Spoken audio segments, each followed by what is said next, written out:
Olá, sejam todos bem-vindos e bem-vindas. Eu sou a professora Camila Silva e nós estamos aqui para mais uma aula do projeto Educação e Inovação da Coordenadoria Institucional de Educação à Distância da Universidade Federal de Alagoas.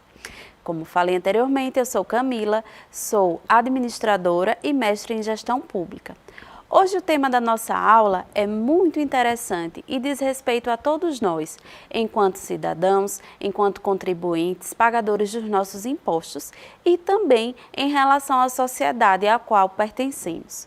O tema da nossa aula é orçamento público. Então, o orçamento público, se a gente parar para olhar à nossa volta, ele está em todas as partes. Seja na comida que tem na nossa mesa, no nosso teto, na rua onde a gente anda, no transporte público, na saúde, na educação.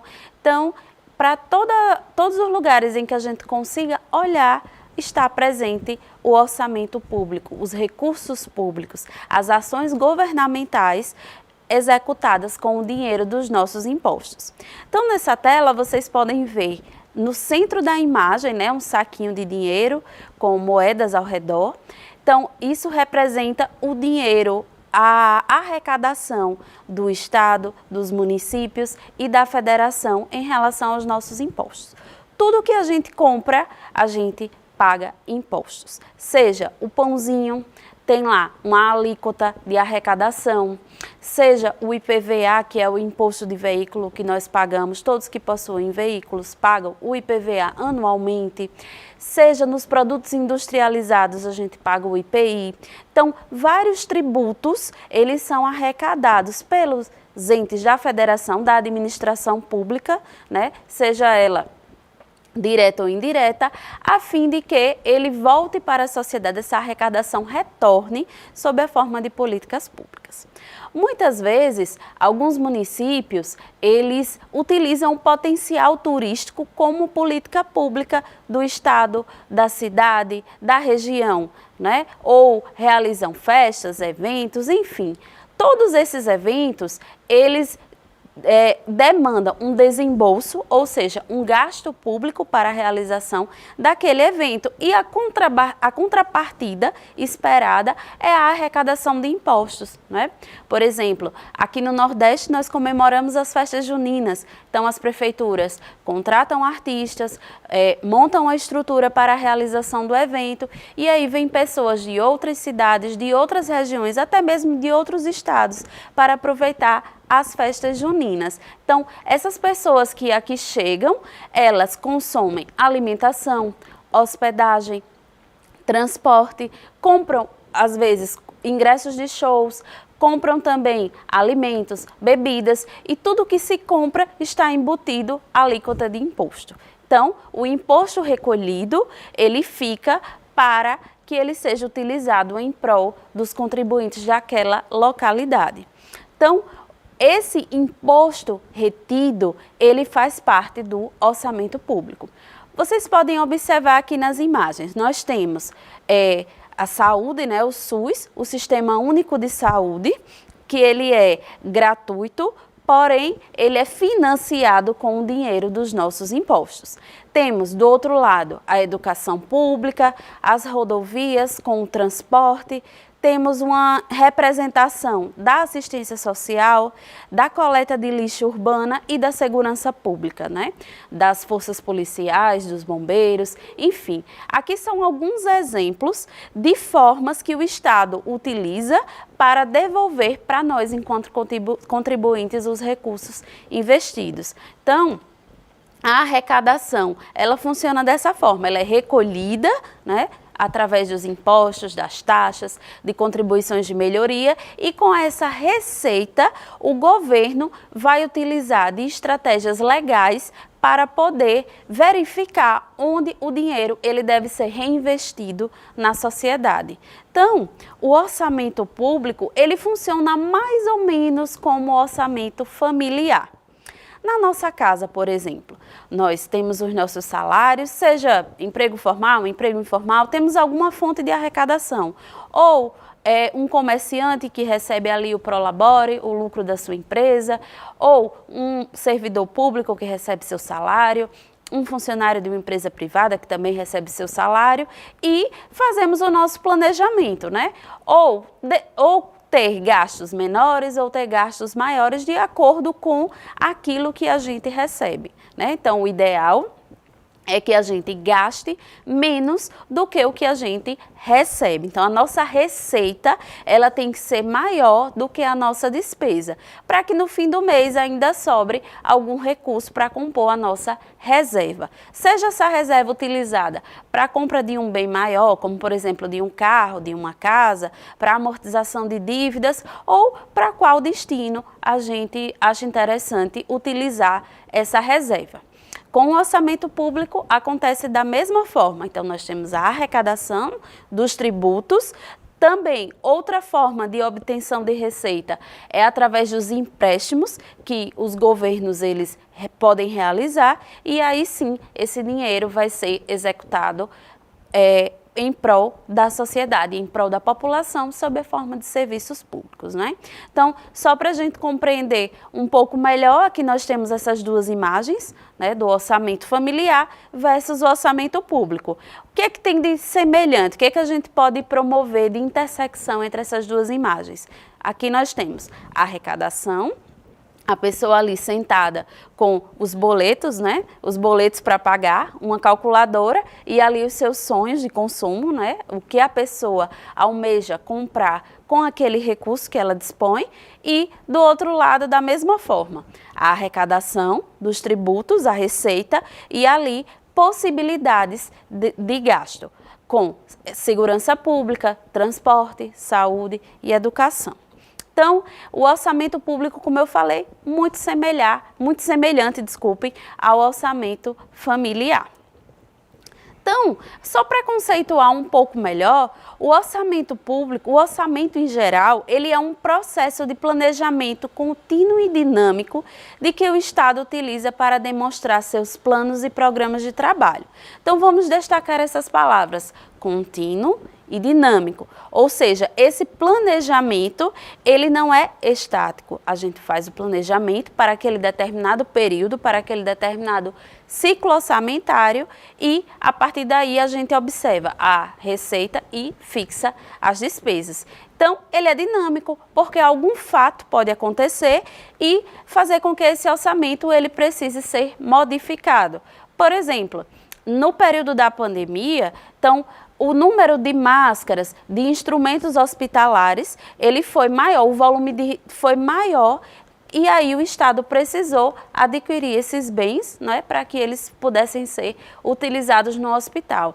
Então, o orçamento para a compra dessas máscaras e luvas, ele teve que sair de algum lugar. Se no ano anterior não havia essa previsão da pandemia, porque a gente não imaginava que isso ia acontecer, então teve que ser utilizado algum mecanismo para que o recurso ele fosse destinado para a compra desses materiais. Então, o governo, ele demonstra seus planos e programas de trabalho para determinado período. Abrange a manutenção das atividades do Estado, o planejamento e a execução dos projetos estabelecidos nos planos e programas de governo.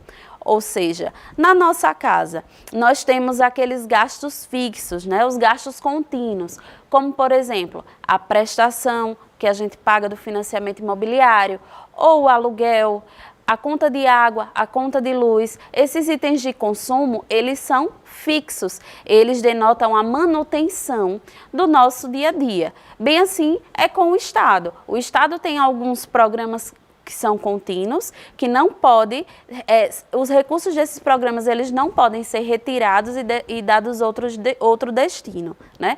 Porque eles são de manutenção, programas contínuos. E tem também os programas novos de governo para que ele faça o destino de parte dessa arrecadação.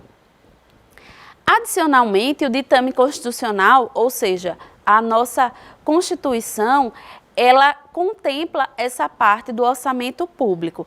Ela diz o seguinte: a lei orçamentária conterá a discriminação da receita e despesa, de forma a evidenciar a política econômica, financeira e programa de trabalho do governo, obedecidos os princípios de unidade, universalidade e anualidade. Vou atentar aqui para um detalhe. O administrador público, ele deve fazer tudo aquilo que está expresso em lei. Ao passo que um administrador de uma organização privada, ele pode fazer tudo que não está previsto em lei. Então, na gestão pública, todas as ações governamentais, elas devem estar expressas, serem taxadas ali na lei. Por quê? Porque o gestor público, ele utiliza de um dinheiro que é de todos nós, né? Todos nós contribuintes pagamos as contas do governo, financiamos o Estado, nós somos os financiadores. Então, esse recurso, ele deve ser utilizado com responsabilidade e para isso existem as leis. No orçamento público, a gente vai observar que existem 3 leis gerais para que esse orçamento ele seja executado, que a gente vai ver mais adiante. Só que para a formulação dessas leis, os gestores eles precisam seguir alguns princípios.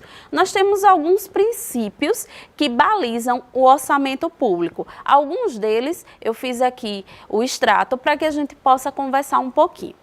Então, o primeiro princípio orçamentário é justamente o da legalidade, ou seja, o orçamento deve ser aprovado formalmente como uma lei. Então, o orçamento, ele é lei e o gestor, ele deve cumprir o que está estabelecido na lei, né? Então, o executivo, ele elabora o orçamento, submete à apreciação do Poder Legislativo, que ele vai deliberar para que o orçamento ele seja executado no ano seguinte.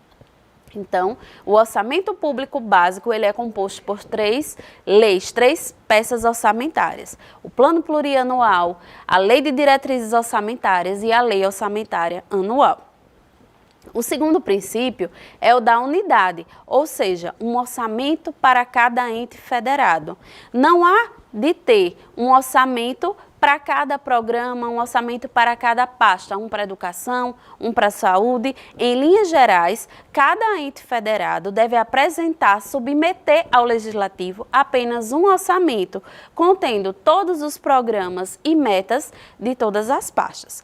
Então, o presidente do Executivo, no caso da nossa federação, o presidente da República, ele vai fazer um orçamento único e vai submeter à aprovação.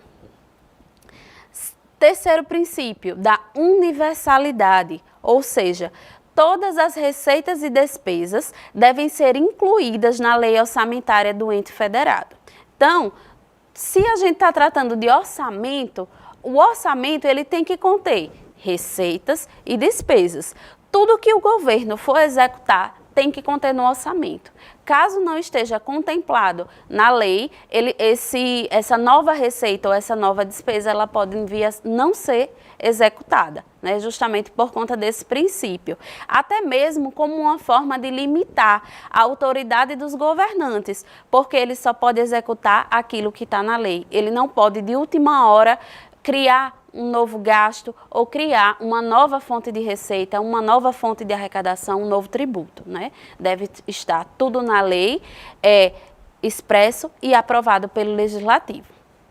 Anuidade, a previsão da receita e a fixação de despesas devem referir-se a um exercício financeiro. Vamos ver que dentro das 3 leis orçamentárias, apenas o Plano Plurianual contempla mais de um ano, ele contempla 4 anos. Porém, tanto a Lei Orçamentária Anual quanto a Lei de Diretrizes Orçamentárias, eles contemplam um exercício financeiro que coincide com um ano. Isso eu estou falando referente ao nosso país, referente ao Brasil. Em outros países, essas peças orçamentárias elas podem conter períodos e princípios distintos. Quinto princípio, exclusividade. A lei orçamentária deve conter apenas matéria financeira e orçamentária. Então, não vamos tratar de nada que não seja financeiro e orçamentário dentro dessas leis. Publicidade. Esse princípio da publicidade, ele deriva dos princípios da administração pública constantes na nossa Constituição, na nossa Carta Magna.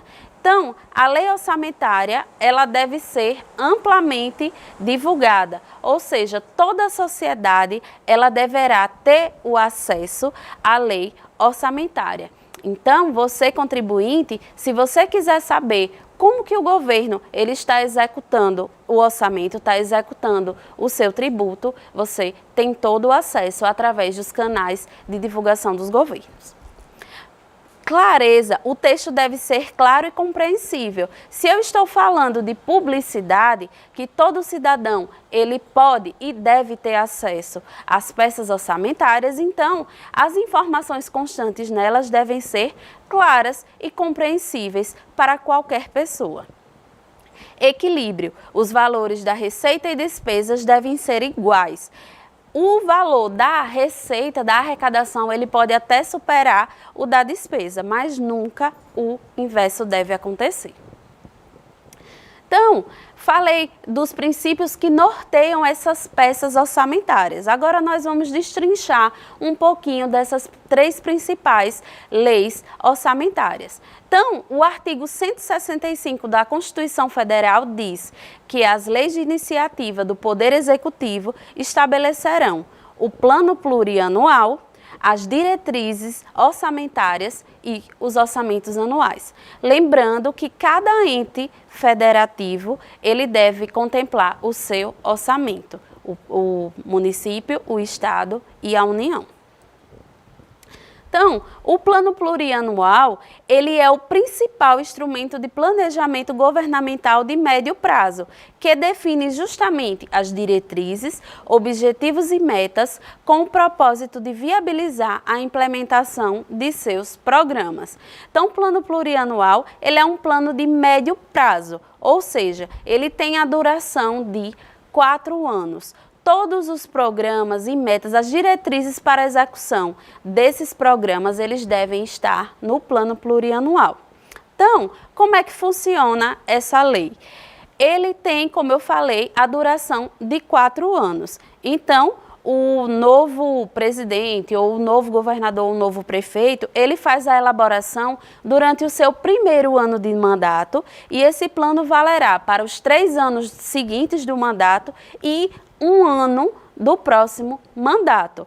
Por quê? A ideia é que o próximo mandato tenha 1 ano para a elaboração desse plano plurianual. Então, o primeiro ano de mandato, ele vai executar o orçamento previsto do seu antecessor, seja prefeito, seja governador ou seja presidente da República. Então, essa peça, ela é a responsável por nortear as ações do governo por um período de 4 anos. A Lei das Diretrizes Orçamentárias, ou a LDO, como é conhecida, ela contempla as metas e prioridades do governo federal, despesas de capital para o exercício financeiro seguinte, alterações na legislação tributária e política de aplicação nas agências financeiras de fomento. Ou seja, essa Lei de Diretrizes Orçamentárias, ela tem a duração de 1 ano. Então, por exemplo, em 2023, essa lei ela é elaborada para ser executada no ano seguinte, de 2024.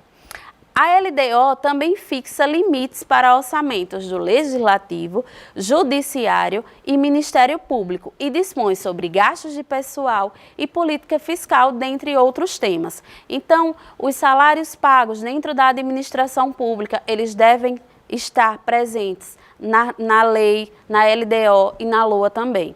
Então, todos os gastos que vocês imaginarem em relação à administração pública, eles têm que estar previstos. A LDO, ela tem que ser enviada pelo Executivo ao Congresso até o dia 15 de abril e aprovada pelo Legislativo até o dia 30 de junho. Se a lei não for aprovada nesse prazo, o Congresso não pode ter o recesso de julho. Tá? Então, essas datas, elas são obrigatórias, elas têm que ser cumpridas. A LOA, que é a Lei Orçamentária Anual, ela é um instrumento legal que detalha as receitas, previsão de recursos que o governo irá arrecadar e também faz a fixação dos gastos e despesas para o ano seguinte. Então, a LOA, assim como a LDO, ela também tem essa previsão, essa durabilidade de 1 ano. Então, esse ano eu faço a elaboração da LOA para que no próximo ano ela seja executada. Se por algum motivo ela não for aprovada em tempo, ela tem que ser retificada para que ela possa ser executada. Não é possível que a lei elaborada pelo Executivo não seja validada e seja executada. Não existe essa possibilidade. Então, a lei ela tem que ser executada, validada para poder ser executada. Então, no âmbito federal, por exemplo, o presidente da República é quem deve elaborar e enviar essa proposta para o Congresso até o dia 31 de agosto do ano anterior, que a LOA faz referência. Como eu falei, a gente elabora no ano corrente para o ano seguinte. O Poder Legislativo tem até o dia 22 de dezembro para apreciar a proposta. Então, essas datas, elas também são fixadas em lei. Então, o orçamento, ele é composto principalmente por essas 3 peças orçamentárias que devem ser validadas. Da mesma forma, o governador, da mesma forma, o prefeito vai fazer a elaboração dessas peças e aí sim elas partem para a sanção. E nós, enquanto contribuintes, também temos a possibilidade de participar da elaboração dessas peças de orçamento, né? Temos o orçamento participativo, onde, através de alguns mecanismos, a sociedade civil e a sociedade organizada, elas podem participar e aí dizer quais são as reais necessidades e as principais necessidades daquela determinada comunidade que o Estado precisa estar atento e executar e resolver aqueles determinados problemas. Então, eu sei os problemas do meu bairro, eu sei os problemas da minha rua e eu posso sim participar das audiências públicas, levando esses questionamentos para que o Estado tanto coloque na agenda para formar políticas públicas, se for o caso, como também eles possam entrar no orçamento. Um outro ator interessante e importante na elaboração do orçamento é a imprensa. Então, a imprensa ela pode dar visibilidade a um determinado problema que precise compor a pauta do orçamento. Então, eu agradeço mais uma vez a atenção de vocês e vamos ficar atentos em relação aos nossos problemas e em relação a como o nosso dinheiro ele vem sendo executado pelos governantes. Até a próxima!